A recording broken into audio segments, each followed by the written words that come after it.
What is up, guys, and welcome back to the channel. It is a bright, sunny Saturday morning. I'm here at the yard, a little bit north of my house. Now, this yard's got 3 CB7s, 2 Acura RLs, a Honda Prelude. So let's go ahead and see what these cars have to offer. 1998 white Honda Prelude. I believe this arrived about a week ago in the yard. Let's go ahead and see what this thing has to offer. Got the wheel arch. Heavy rust activity happening here in the wheel arch with all that bubbling paint. Wheel and tire still intact. However, we do have some Michelin Pilot AS3 tires. Almost look like they're new. That's a fantastic tire right there. But too bad this wheel is all curved up. This will be a nice combination for Project CB9 for temporary wheels. Door handle's gone. Let's see if I can get in here. Can't pull it open. The hood's already been peeled back like a banana. And someone has been in the engine bay. Yeah, surprisingly, the engine is still intact. Someone pulled the valve cover as expected. People always yanking those valve covers. We would like to have some of the hardware on top of it. And it looks like this was an automatic transmission with that plate right there. So the transmission has been yanked out already. But in the picture here, we had front end collision right here on the passenger front, which is what sent this car to the yard. And as you can see, the axles have been pulled out from the transmission with that pulled out spindle. And surprisingly, the front seats are still intact. I am actually shocked. I believe these seats are $25 each at this yard. And sadly, it is an automatic. Got the factory radio in position. Still got the cluster, surprisingly. That'll probably be yanked soon. And someone had to grab the steering wheel. There's a lot of dust in here. Door panels have been yanked. Door panel on the driver's side as well. And it's just a lot of dust right here in the back seat. Looks like it still has the factory paper speakers on the rear deck. Audio was not messed with. And the rear trunk is damaged, probably from pushing this thing in position. And the rear passenger side wheel and tire, this is not too bad of condition. Wheel doesn't look to have too much damage. As you can see, there's a nick right there in the lip.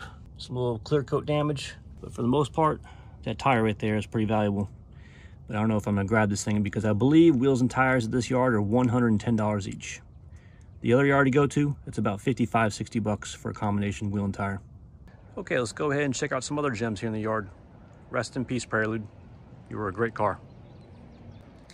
2005 Acura RL in charcoal gray.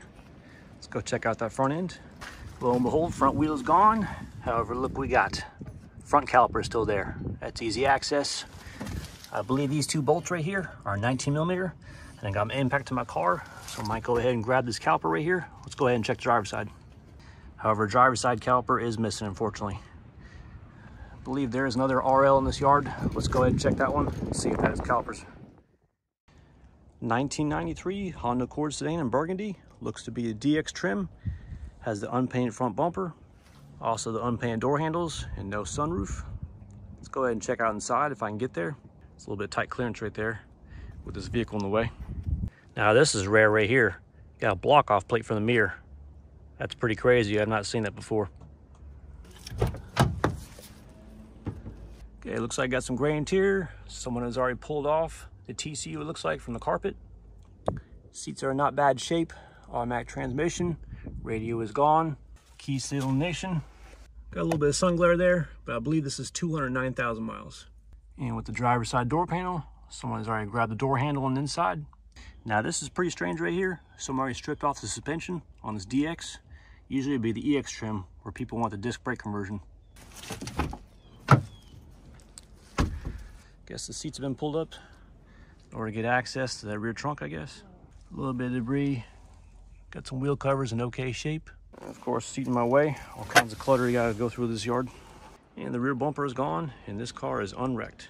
However, there's one thing I need to grab from Matthew, Michigan, and that's the under trim panel below the steering column. So let me go and grab that piece. Okay, before leaving this burgundy CB7 sedan, I decided to go ahead and grab that passenger mirror block off plate. So here it is. Got the hardware behind it. I think that'd be kind of a cool option right there. Have no passenger mirror, almost like an old school hot rod. I believe this thing was popular in the 60s and maybe 70s, like a side view mirror is optional. So I don't know, not too bad. It's probably only like 5 bucks. So I'll go ahead and add this to my parts. 1993 Honda Accord SE in beige. Definitely seen better days. Side view mirror chopped off. Lots of body damage. Look at that side molding. People just drove some drywall screws on the side moldings there. Yeah, it's just shoddy body work right there. Use the right stuff. Adhesive and clips is what you want to use for this. Got the unique alloy wheels, quarter panel was rotted pretty bad on 2 locations. Rear end is unwrecked. And this is from River City Honda Mazda of Vicksburg, Mississippi. Trunk has been cleaned out, and there's a giant hole in the bottom right there. I don't know if that was cut out intentionally or what, or damage from the forklifts, who knows. And right here on the passenger side, on the wheel arch, heavy rust damage right there. Let's take a look inside here. So the door panel is in worse shape than mine. I got a few damages, but this is basically where my damage is at. And of course, leather here is not looking the best shape, so I'm gonna leave this door panel behind. Now, however, with the SC dashboard, I got a friend in Texas that's looking for the SRS airbag cover.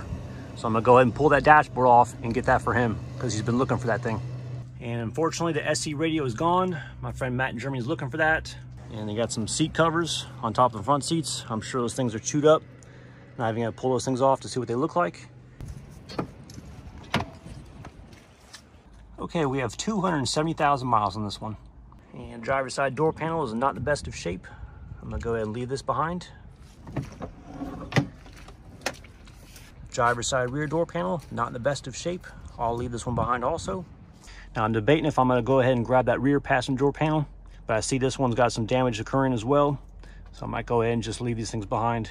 This car's not in the best of shape right here for interior wise. And just look at the back seats. These things are torn up also. So what I believe I'm gonna grab from this car is a passenger airbag on the dashboard. I have to remove this entire dashboard, which is a lot of work, but I'll go ahead and take care of it. And also the door speakers, those are Bose door speakers, and the rear deck speakers as well. So let's go ahead and get started working on this SE. Okay, so I went ahead and got the speakers off the rear deck, which is Bose 6x9. So upon taking the covers off, I see that there's a little bit of wavy action going here in the speaker cone. And I'm waiting for a response from Matt, if he wants me to grab these things or not. So you can see the sun's been beating these things all these years. So I'm not sure if I'm gonna grab these things. Probably the front door speakers will be in much better condition because the sun will be beating on them.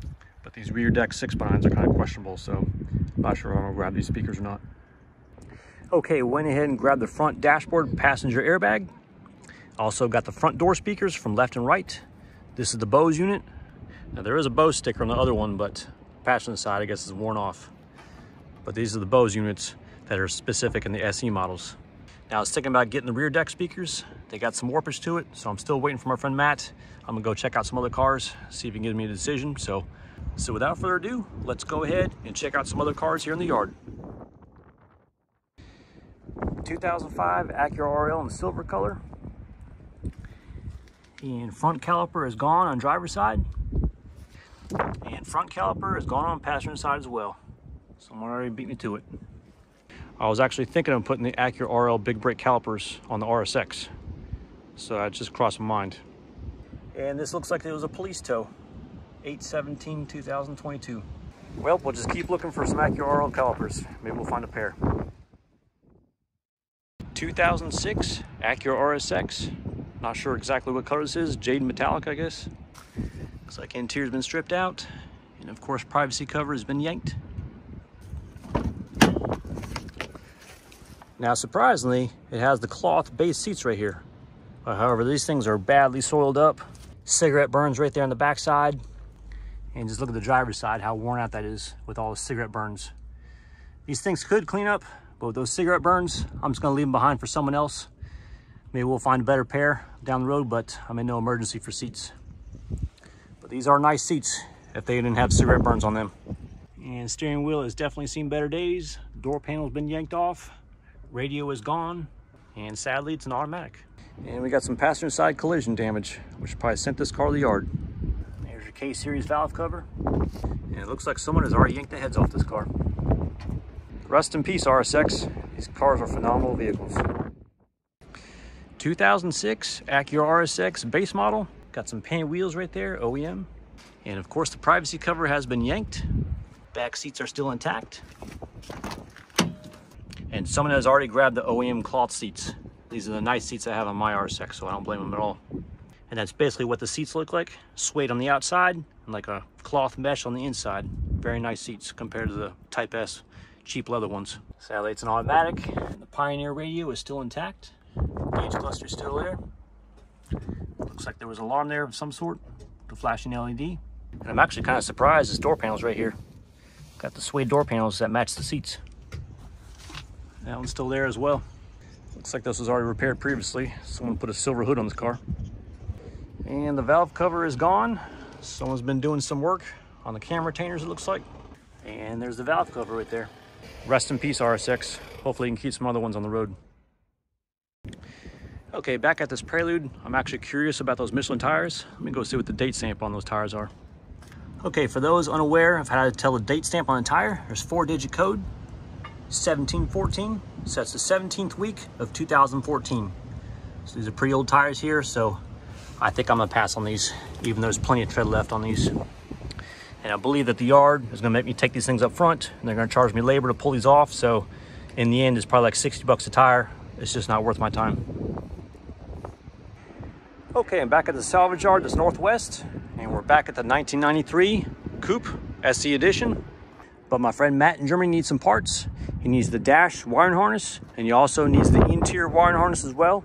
So I need to go ahead, strip all the seats out, take off the center console, get the dashboard out, get the carpet out, get the panels on the sides, get the back seats out, and I can get that wiring harness. And on top of that, I need to grab the rear Bose speakers, and then the Bose amplifier is over there in the panel on the passenger side, so I need to pull that out. So basically I need the amplifier, 2 rear speakers, and you get the wiring harness from the dashboard and the floor. So it's gonna be a big task. I'm gonna start disassembling, so let's go ahead and get to work. Okay, some time later, I was able to get the seats out. Now the passenger seat was giving me trouble. The seat track was all jammed up, so I was able to maneuver my wrenches and have some extensions on my sockets in order to get access to the back bolts. Got the center console out, got the rear seat bottom out, and this rear seat back is giving me trouble because I don't have the key because it's a fold down seat. Now I believe there's gonna be some bolts on the back corners. I'm gonna try and undo those, and hopefully this seat will lift up. I'm not sure yet, but I definitely need this Bose amp right here. So I'm gonna go ahead, undo these 10mm bolts, holding this to the chassis. And I'm gonna go ahead and carefully unplug it from the body wiring harness. And I definitely need this Bose amp from my friend Matt in Germany. So let me go ahead and pull this thing and unplug it from the harness.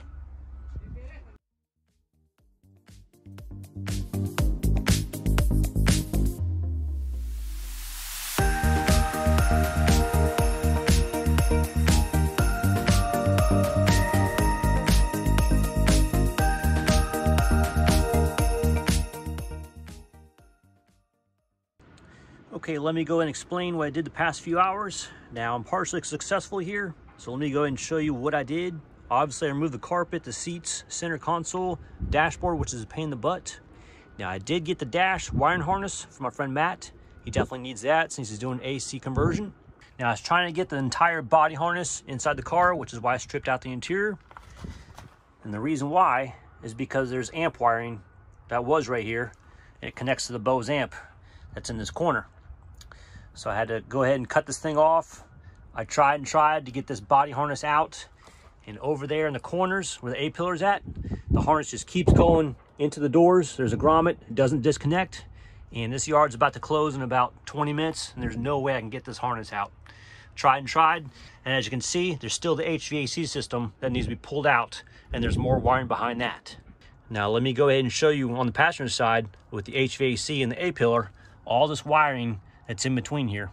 There's just a lot of wiring harness connectors and whatnot, and all the wiring that just, I don't know where it terminates to.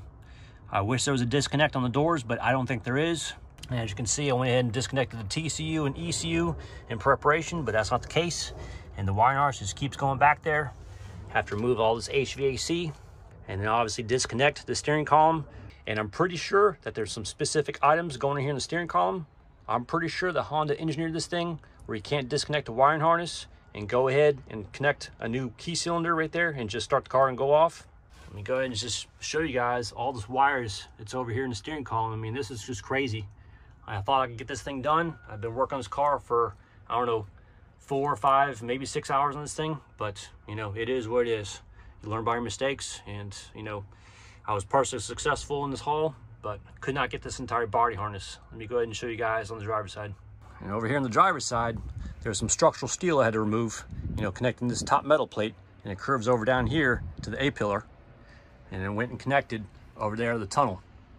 So I disconnected that thing, still tried to get access to this, but as you can see, I mean, this is just some tight tolerances. And these wires, you know, I can't get the termination point, you know, where this body harness is at, because, you know, I need to disconnect this entire body harness, and I'm trying to, you know, path this thing out. And there's a grommet going up there in the A-pillar, and I don't know where it terminates. I thought this thing had a disconnect on the doors, but apparently not.